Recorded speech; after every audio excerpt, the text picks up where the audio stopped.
health back. However, you're quite susceptible to being all in and killed in the laning stage, and I don't know if 33 can help him, so we're gonna have to see if OG can make that happen, because if they don't, Clinks, he will harass you and he will hit you hard. Point, but also his strongest, which basically means they're gonna go on Monkey top now. And see if they can pull it off here. He does get the Boundless Strike, connect onto 2. Soxa dropping fairly low, but Yuragi also getting slowed up by 33, and one more hit should do. He's also got Shockwave ready, so either way, he's going to pick up this first blood for himself. Nice Mischief attempt, but of course the Shockwave's going to be finishing him off, and Tundra coming on the board first out of these two. Soxa though in a bit of trouble top, a lot of action here. Stuns available, they do get the kill for themselves, and Chu should be able to walk out from the clutches of 33. And talking about moves in the bottom lane, Veno actually dropping very low, snaking, using the blast off as well, but it's going to be him to drop. DM getting the kill, Aramis just using that charge to follow up after the blast off went off, and DM keeps his life intact. Yeah, 2 kills now for OG. Tundra and did get the first blood on the Monkey King, but since then they're striking back here. The next timing I'm really going to be looking for is what are they going to do on the 6-minute rune here? Can they get BZM a rune? Outside of that, oh, they may get Soxa again. This is another one of the weaknesses of the Clinks. If you get caught out like this, you're just dead. Yep. The safe lane duo out of these two. I'm talking about fighting. There is going to be a TP bottom from Soxa. Looks like they want to punish Aramis for being out of position. Maybe even DM as well. As the Veno, he's going to be slowed down and taken away as the Techies gets himself the final kick-in attack. As Aramis also diving into mid with Shapeshift already up on 9. Don't want to battle the wolf there. Not going to try this time. DM also very alone here in this bottom lane. They're going to pull a bit of an attempt here with Soxa. Skidder also making a move. Oh, poor Veno. Not having a fun time. Aramis is just about to charge in, but he's too late. Wants to have a bad laning stage. Normally you do see heroes from the last patch, and we're going to see the Wisdom Rune split 1 apiece here. And then Shu versus Soxa. It's going to be a man fight. Who's going to win this one? Gonna go all the way with it. The Death Pact used up by Soxa. Snaking coming into the rescue. Oh, Chu, it was a valiant effort, but Yuragi, he comes in for the trade. Gets a kill for the Monkey King. I guess you could call it worth as your carry does rotate in for the kill. Just by yourself. But top lane making a move towards Yuragi. Can they make this one work? They've got RP leveled up, so it's available. Trying to go for the Wukongs and actually gets it out, but he's going to get pushed out with the skewer. Yuragi going to need some backup. Aramis actually finishes off Soxa. Yuragi is still trying to man fight, trying to take it all the way. The life steal kicks in. Clutch moment there from Yuragi as he stays alive for a little bit longer. 33. Oh, he moves away from the mine as well. Still fighting against the Magnus. Max going to have to TP away, and snaking. He's also going to have to back out of this one, so very good turnaround coming out from OG, and Yuragi he's using the close gate. clutches. What's going on here? Now they're going on to Skidder. Medusa not having a great time. No, straight up to bottom. Yuragi's all over the place.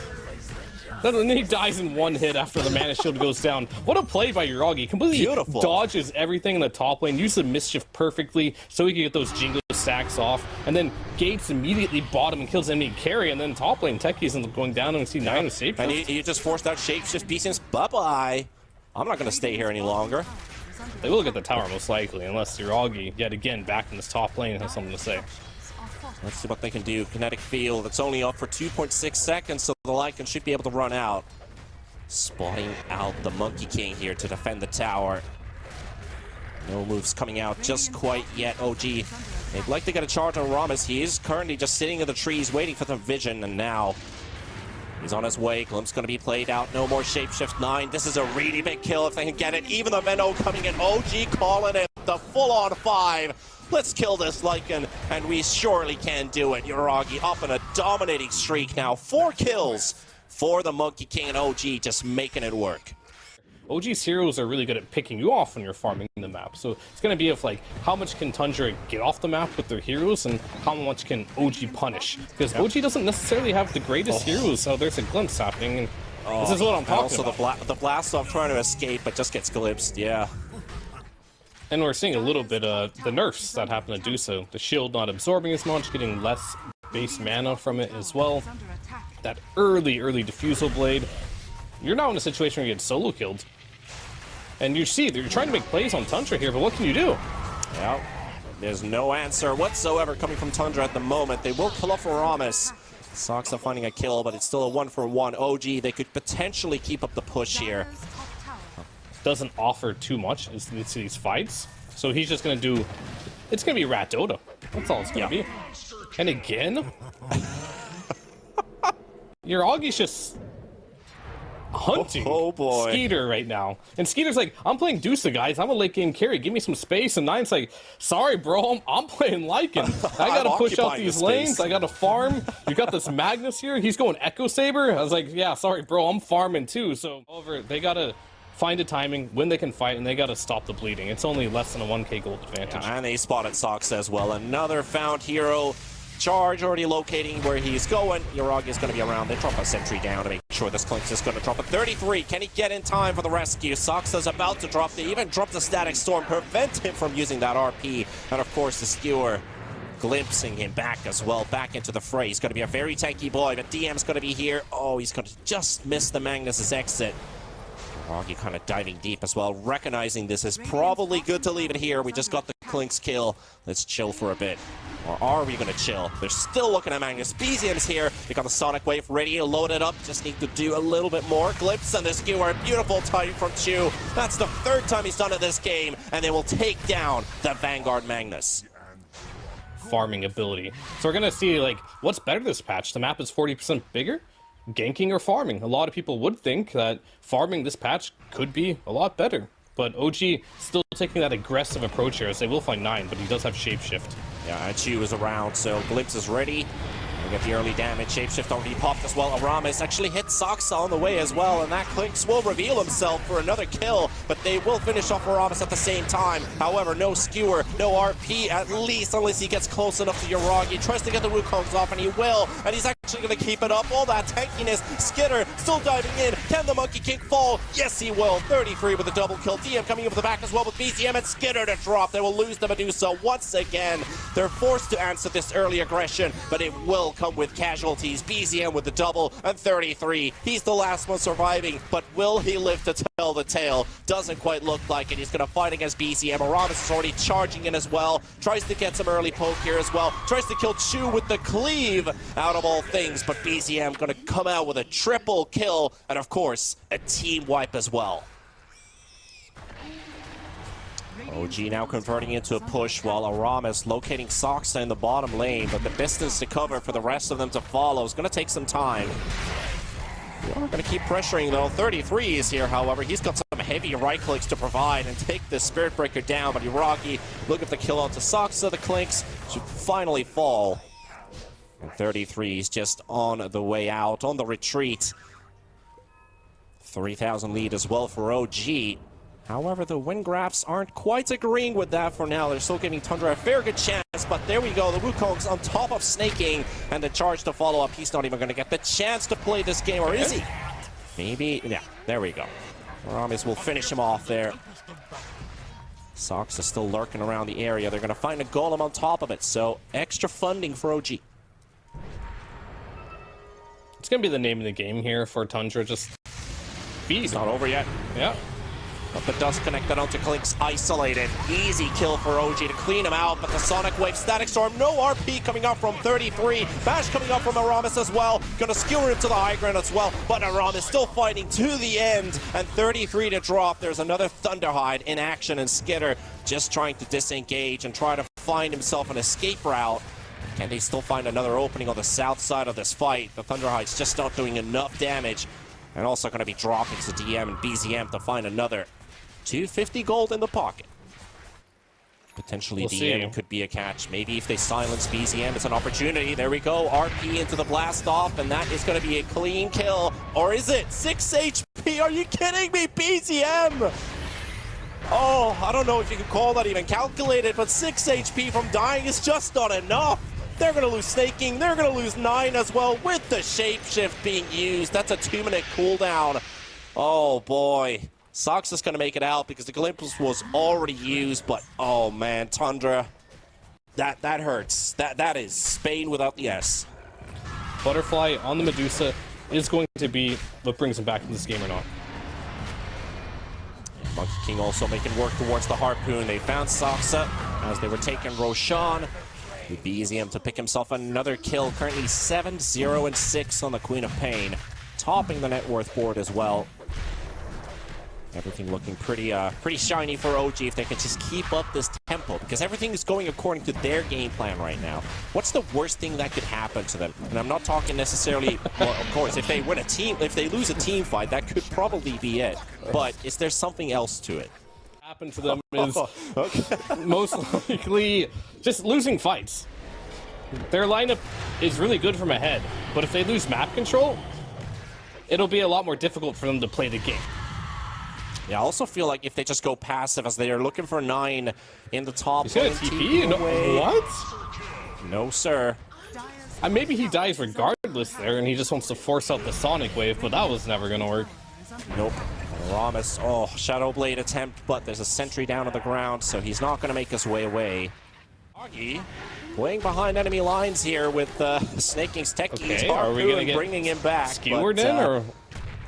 At least he's not going to give away there it is. The Aegis right away. He's going to have to fight for it. 33 right against him. Skitter going to be joining the battle as well. Looking for the RP Mischief use as well. Aegis burnt Yuragi. He doesn't even have the full team. There are only just 3 here. Skitter not gonna pop the Stone Gaze right away, but they're happy with this. DM taking some hits from the clicks here. Wukong's command used up as well. Medusa mana pool almost completely depleted. Has to be careful of his positioning. Aramis looking for the Nether Strike. Gets the connection. Will cost his life, but Skitter to drop a 3 hits from Yuragi and BZM. And now Soxa also on the side. Snaking, he's got his full arsenal ready, but the fight's not ready for him. 33 looking for the RP, but at least gets himself a skewer play to catch the Disruptor. Soxa already down. Chew to fall. 33 also very low on HP, but the Sonic Wave's gonna finish him off. 9 still running around with that fresh shapeshift and BZM. Okay, bye-bye. Yeah, he's done that before. Every time he sees the Lycan approach, and he's just gone. I'm not sure what will be, as the net worth advantage is still going the way of OG and continuing Soxa. Good luck with that. Yeah, they're coming to help him out. 33 is considering going back in, but doesn't look like a fight they can take. They also spot the Disruptor on the side. Chu's got full vision and information. Gonna find the, they're going for the Soxa kill, but now the Medusa feeling like a bit open here. E-Blade popped on top of the Medusa, ain't going anywhere. Skitter into the Static Storm from Chu. Yeah, you're just gonna have to forfeit your life here. Man, Chu's positioning here, like, they're already fighting Soxa. They know they're going to kill him under the tower. 33, he's not feeling... Well, what can you do? This is a risky jump. I think DM knows that they might be smoked, but they're going to go for it anyway. Is it a Jabate? Okay. Well, he's got the Halberd ready to pop as well, but the DM's not going to be tanky enough to survive. As I'm saying that, he does get his ulti off. And now we also get the Sonic Wave to connect. That's going to be 33 to drop, but Aramis does get stunned up by the Mystic Gaze. And now Yuragi, he's in between multiple heroes, but Skitter is the one they want, and Skitter is the one they will get. Snaking a 9, both trying to TP out. One will make it, the other will fall behind. Now Soxa as well, still fighting against Aramis here, but with no luck. 4 heroes dead from Tundra. And what did they get? We got a Venno. And these deaths are costly, but as they will potentially get 9 here. Potentially, shapeshift is ready, but stun into stun. A lot of take damage as well. Yeah, nice. He's not going anywhere. Another kinetic field dropped by Chu. Gonna save himself. The Gold Scepter dropped as well, so Soxa can't get any hits onto Chu either.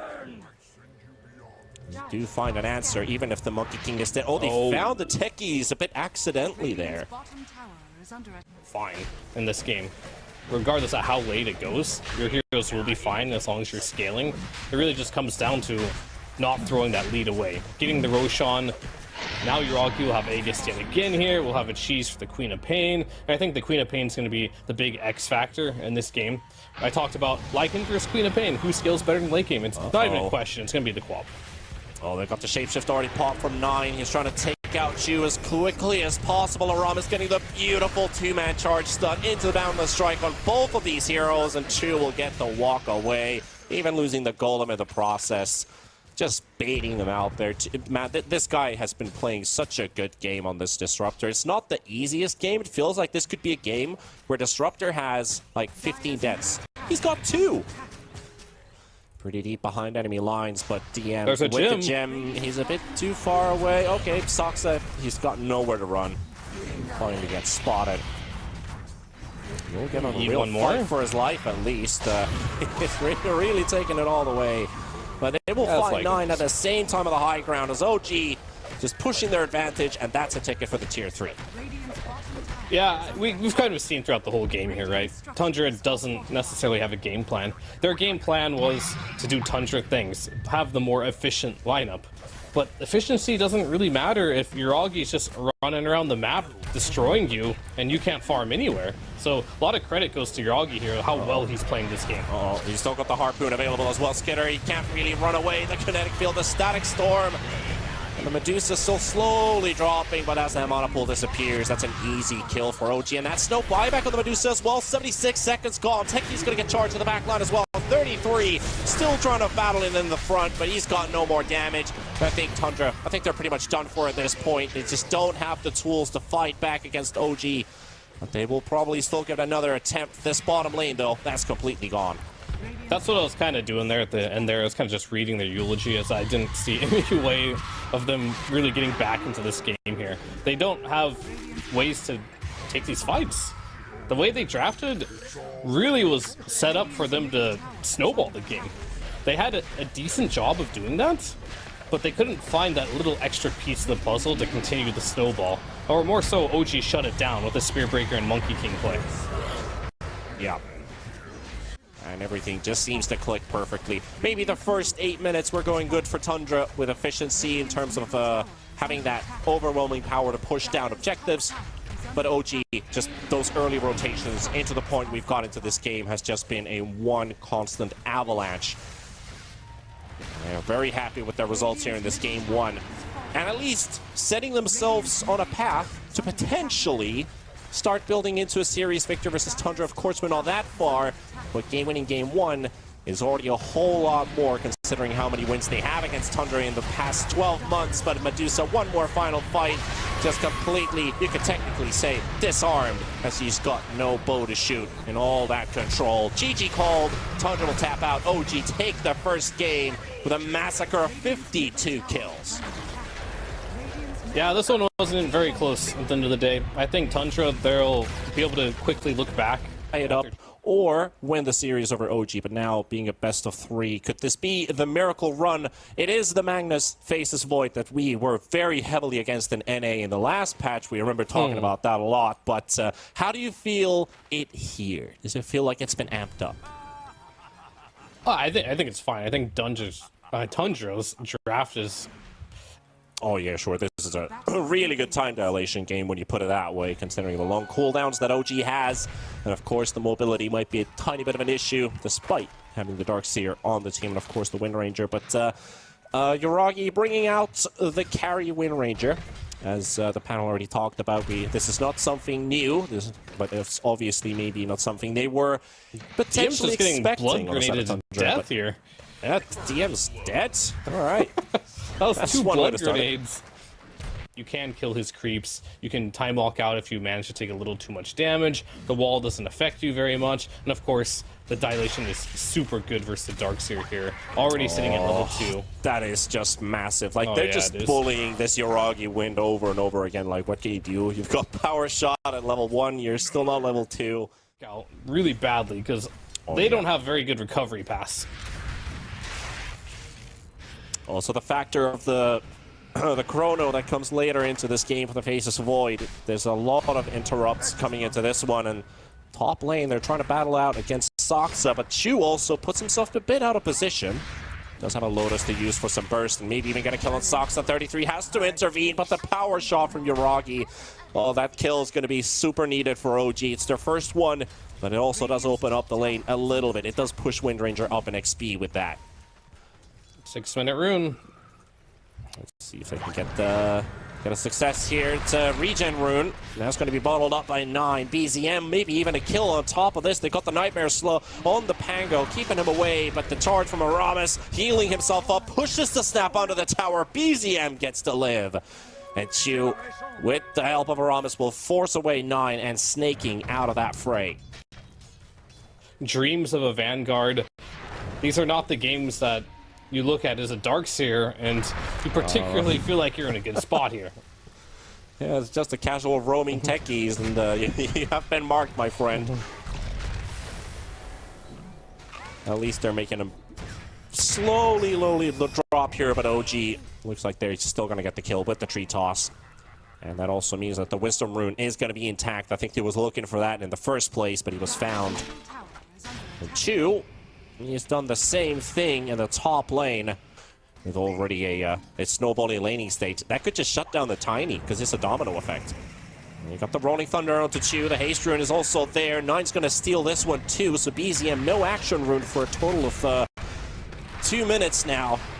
And Chu will drop, but a big combo comes out as well. Skitter with a time dilation. Aramis will finish off Soxa. He got him. Does he look for the deny? Doesn't look like he's going to get there in time. The slows are too much to deal with, and a double for 9. Another kill for Tundra, up to 6 now. Yeah, 9 is also rotated. Maybe Hiragi does potentially drop here too. Smorshbuckle only 1 connection though. Turning around, getting some damage out with that Javelin, but here comes Skitter. And there's nothing to interrupt this chrono. So they will get Hiragi. Aramis charges into the Rolling Thunder of 9. BZM, oh, that's your Tiny dead as well. So you're going to lose both big cores. They really do, and it needs to be soon. But I don't think Tundra's going to let it happen for free. Set up in bottom. Mortimer's Kiss is used. 33. He's got himself the RP, but he's out of mana for it. He's just going to have to chase up Hiragi. Maybe now he can pop it. Yes, he will. Doesn't skewer in, just walks into the RP, and Skitter to help him out. 33 for the kill. And carry Windranger down. You're just getting picked off. Tundra's heroes are much better at finding you on the map now. The RP is... you can say it's a big cooldown, but it's back in 1 minute here. Yeah, they found the Pango here, and into the Fiend Script he goes. That's a big one here. Got a shield also rune. Stunned up by Hiragi, but the shield rune has been popped and activated. It's not going to be enough, though. And the kill is going to take place. Some mines drop down as well to get themselves these kills, but not going to happen. Just not enough damage. Even the Faceless Void's going to get caught here, but Chu, does he have the range for the Nightmare? No, he doesn't. So it's just going to be Soxa in the middle. Aramis gets blown up, walks into the minefield. Sadly, it's just that one only mine that you stepped on. Yeah, sure. Maelstrom is now online for Hiragi. Really looking a lot at what can he accomplish in this game, and it looks like it might just be his next death. Yeah, looks like that's the only accomplishment right now is making a speed run to the graveyard. 20 seconds, he's going to be back up. But BZM, fresh Blink Dagger, smoking up with Aramis and DM. Locate 9, so this is actually being handed out to them. You don't have to look for the kill when it just waltzes into your hands, but 9, look at the Rolling Thunder. Oh, we got the Nightmare off on the wrong... Actually, it did connect onto 9, but it's going to run out before the Rolling Thunder does. They just kind of back. They have to back whenever they see Tundra right now. Yeah. And that's just the name of the game. They're going to use another smoke here on OG. I think if they do get good positioning... They have good vision. They have really good vision in this area. Like, that sentry has been placed down before the obs was put down, so they can see them backing away. But how does this fight start? They've got the Nightmare Fiend Script onto Skinner. Perfect start for the battle, and that's your carry out of the game. Rolling Thunder, though, they got Chu. He's pretty much used everything, so he's happy to fall here, but he's making them pay for it as long as possible.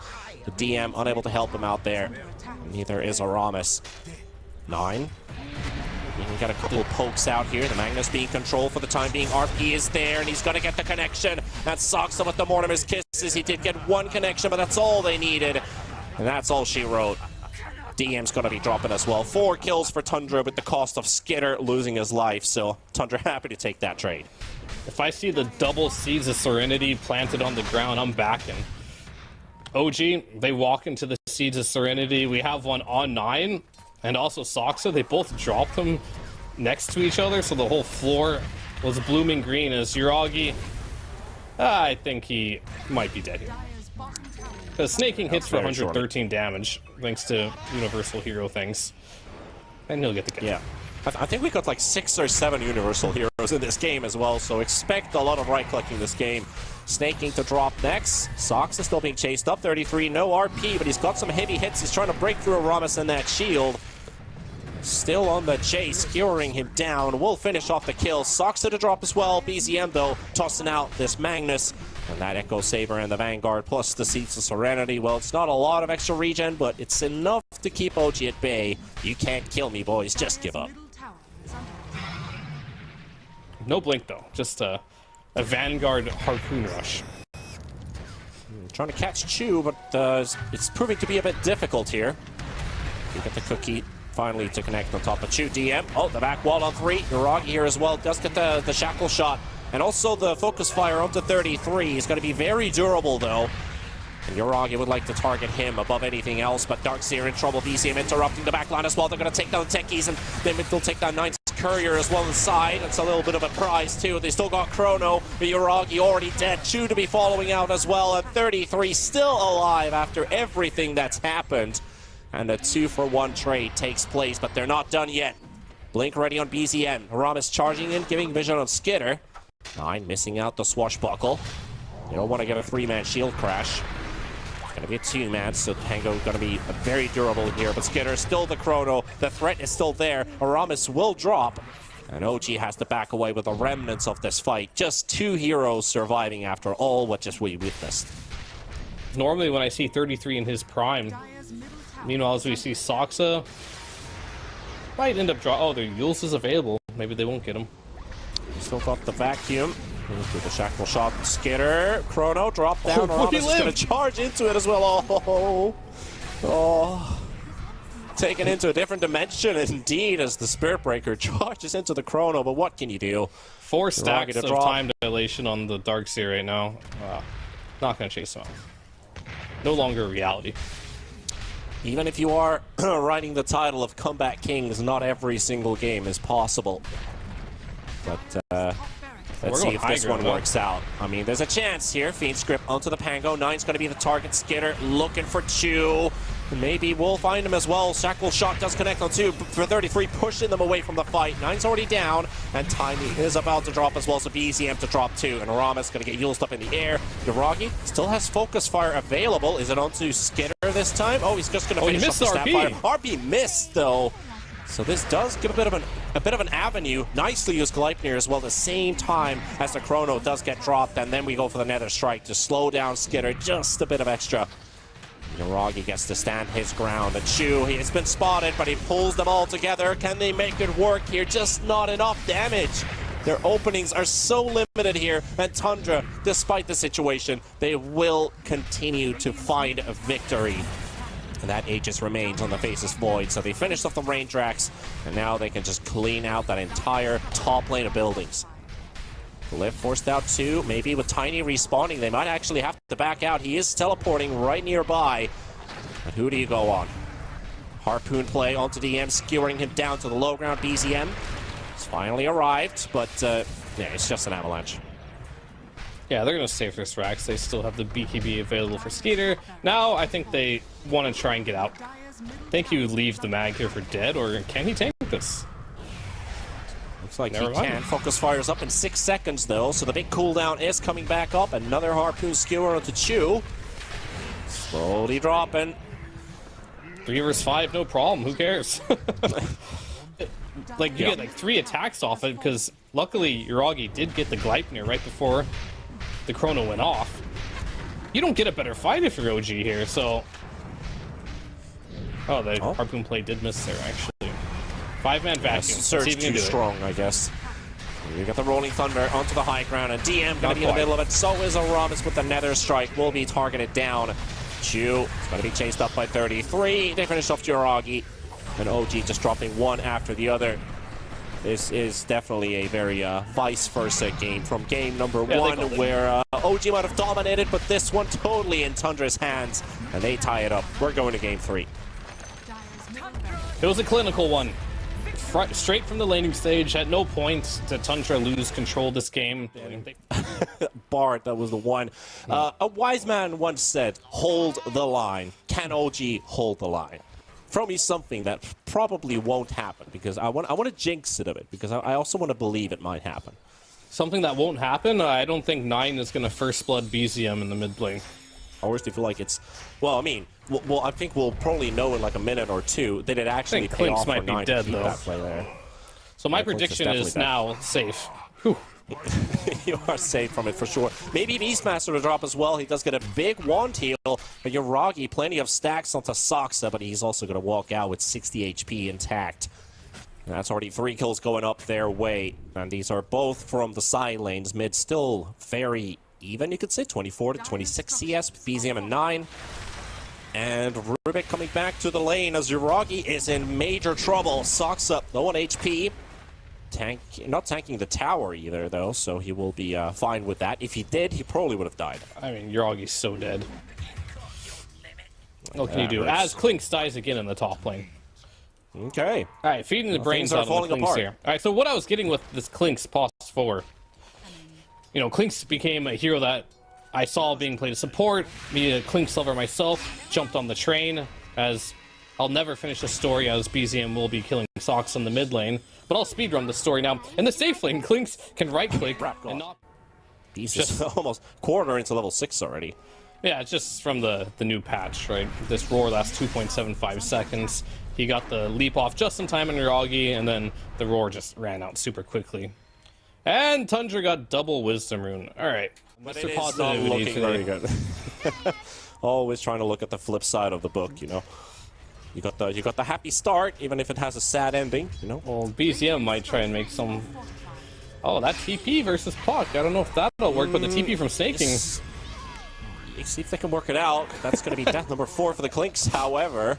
Puck is also gone, so TP rotation for nothing. Chew also dead. Chewed up by Skitter at 33. Right? That many utility? That much utility? You're playing versus a bounty hunter. And then you also have a Rubik who's level 4. It might get opportunity though. Saksa walks under the wards, so we're going to get some burst damage out. Coil is also up right now, so if they don't manage to close him out, the dust's already ran out. Wild Coil. Okay, there we go. There we go. They got the sentry down, giving some extra vision. There's no like obvious timing where you go as a team and make things happen, but BZM is having a good game. So you play around BZM, play around his hero, make him strong. You just have to rotate with him, get some kills, support him with the Klinks. I want Klinks to... Okay, DM's going dead. top lane. He's going to die to Maledict, but they're going to go for the turnaround. Look for some damage, at least Skitter into the high ground. Yuragi will find himself between the Bounty and the Ursa, jumping onto the Witch Doctor, finding a kill for himself. This is going to be his first permanent Agi stack. BZM did not have his Coil of cooldown. It was previously used on the Bounty kill in the triangle. But they're not giving up just quite yet. Skitter with Saksa. They spot Aramis. There's nowhere to go. There sure isn't. He's just gonna have to end up hitting the jungle. It's not pretty. So like, I think you really do have to just rush BZM. That's not pretty for OG for sure. Tundra, I feel like they're just being handed out a game here. Saksa will drop down. First coming out, Aramis, death number 6. One more hit, oh, that's no. going to do it. Yuragi is still final right click, all calculated by 9. Yuragi doesn't even find a return onto this Winter Wyvern who's just chilling. Not very radiant, that's for sure. It's not very radiant for sure. Definitely not. 6K And lead DM now. is also... We haven't really talked about him very much, but he's the lowest net worth core in the game. The Slark, second. Okay, portal into mid, maybe 9 is a kill, maybe. They got the root from the Pit of Malice, but he's still flying just about. Walks into the arms of DM, but he knows he doesn't have the damage to take the kill. And they got the Witch Doctor Ward placed down on the ground. There's going to be a couple projectiles still connecting onto the Underlord. Let's see if he lives. No, he's dead. Oh, Snaking's got BZM. that kill. And BZM also drops. The roar comes out, and it's just all coming apart. Oh, gee. Oh, boy. I mean, Bounty's look only at hero level 7. DM is 7. And Yeah, Witch DM's Doctor's level already 7. 9 at this point. You just don't have any experience anymore. Like, if this happens, you just are super under-leveled. And plus, you're losing the game from the laning stage. Yeah, I mean, what can you do with LAN experience if you don't have the experience in your heroes? They got the Stolen Roar to turn it back around onto the Beastmaster, but still, where's the damage really coming out from? It is the Fuzzy Wuzzy, and Yuragi diving in deep, optimistic with this attempt with BZM. Maybe they can get a kill because that is a track that was used on top of the Beastmaster. Yuragi still, however, gets killed off. BZM on the high ground, got the orb to try to run away. Another track onto Chew. And here comes 9. He's going to participate as well. And with that slow, we're going to look for another kill. That's a 7-0 Ursa with a Battle Fury, by the way. Absolutely enjoying this game. And BZM found... Oh, no. Okay, Maledict connects. If they get a couple more hits, that should do it. One Shuriken. He should be able to live here if he dodges some Maledicts. Yeah, he's going to have to remember to do it. Okay, he actually lives, but just a Shuriken. There we go. So he will live, but Aramis will have to take the bait for him. Oh, to let another live to give your life away for it. Skitter, he's taking a decent amount of damage here from the Slark. And 9 comes out with the curse. They've got the Slark locked down. The Orchid's also there. And a stolen curse coming in from the back from Chu. Right. Maybe this is the turnaround, potentially. That's a lot of damage from the Firestorm. Double for BCM. And OG, is this your time? This is one of the many pieces of the puzzle that they need to complete. And looking for the kill on 9, which is going to take place as the leash connects from Yuragi. 33 still on the run. 7 more seconds for another Primal Roar. Ursa considering, can we turn around and kill this hero? He just picked up a Blink Dagger. And they're very fearful for their lives, so they will let Skitter and 33 walk away. But that is something, that is something for OG. Tundra's still in the same spot. If they group up together, they're strong. Sox right on top of the Bounty Hunter, but he's also going to get locked up. So is the Witch Doctor. Aramis again. Just going to have to play bait for the team. Unfortunately, they can't get a chance to fight back. That tier 2 tower is going to drop. Still going to be using the glyph for it. Make Tundra work a bit harder for that tower. That was like the most fitting kill of all time. Will they get snaking? I mean, he's trying his hardest. Speaking of Chu. Roots and Chu, he's got vision. Not a lot of directions where to go to. Meanwhile, a roar has been used on BZM, but 33 in peril. Curse on a stolen curse. They finally got rid of Chu. Just getting a little bit of extra value there. And I think the pattern has been broken now as Aramis gets killed by snaking. Okay, Skeeter just needs one more kill. The state of the game by 14 minutes, most of the time is already solidified, and that little bit of EXP won't matter as they will find the puck and take him out. And that's also a track kill, so when he keeps on building up, doesn't get to play this game. Now they're going to push high ground. Tundra, they look to keep their win streak alive versus OG. Currently 16-3 in terms of map wins, but OG yet to find a series victory for the last 12 months. It doesn't look like it's happening here either. Tundra rallying themselves into a tie and pulling a very hefty lead in Game 3. And a lane of Rax already almost taken down. Skitter diving behind, looking for the cleave damage to almost kill Aramis as well, but DM, the target to drop. He's gone for 40 seconds. That solidifies one lane. Maybe just like that. They just had to kill the Rubik, right? The one stealing all the big spells there. They're able to get him out of the game. Got the puck, and then all of a sudden, your base is melting because you're playing versus a Beastmaster. And now... And they can all just clump up on the side of Tundra. They can just be this tight 5-man stack, and they're not afraid. Yeah, the Witch Doctor with the Pavis, the pipe on the Beastmaster. They're definitely not afraid. The advantage in net worth is far in their favor here, and the damage output, quite frankly, from OG is just not going to cut it without a huge Rubik steal. Trying to go for a wraparound for the back as well. Here's the attempt from OG to fight back, but puck's already down. The curse on the back line. Aramis will drop, and Yuragi is going to have to take this fight all by himself. DM's going to provide some backup support, but it's not going to be enough. The Slark is down, and Chu buys some time for himself, but eventually it is all towards the bitter end. GG called, and OG, they're going to have to tap out yet You got to get your early game in check. You're drafting, the way you do the early game rotations, prioritizing the wisdom rooms, maybe. This patch is incredibly snowbally. That's all I have to say. I was checking out the Liquid games earlier, 2 20-minute GGs. All 3 games here, absolute stomps.